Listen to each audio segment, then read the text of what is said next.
జరుగుతున్నాయి. మాకు గ్రౌండ్ లో ఎవరు పరిగెత్తవచ్చు. ఏ రకమైన ప్రమాదాలు జరిగినా కమిటీ వారికి ఎటువంటి సంబంధం లేదు. కాబట్టి ప్రేక్షకులందరూ కూడా జాగ్రత్తగా ఉండవలసిందిగా కోరుతున్నాం. ప్రతి బండి 3 రౌండ్లు తిరగవలసింది. చెక్కుబల్లి వారి బండి మొదటి రౌండ్ పూర్తి చేసుకుని 2వ రౌండ్కి వెళ్తున్నాయి. చెక్కుబల్లి వారి బండి 2వ రౌండ్ తిరుగుతుంది. శ్రీ దుర్గాప్రసాద్ కేఆర్బీ పట్టణం వారు కూడా తమ ఎడ్ల బండి రెడీగా ఉంచవలసిందిగా కోరుతున్నాం.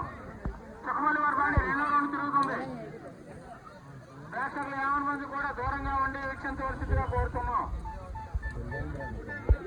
శ్రీ సిద్ధివినాయక చెక్కుబల్లి వారి బండి 2వ రౌండ్ స్పీడ్ గా తిరుగుతుంది. 2 రౌండ్లు పూర్తి చేసుకొని 3వ రౌండ్కి వెళ్తున్నాయి.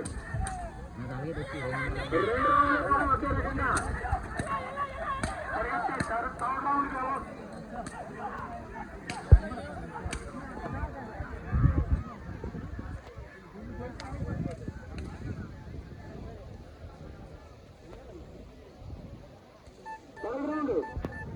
శ్రీ సిద్ధివినాయక చెక్కుబల్లి వారి ఇట్లు 3వ రౌండ్ పూర్తి చేసుకుంటున్నాయి.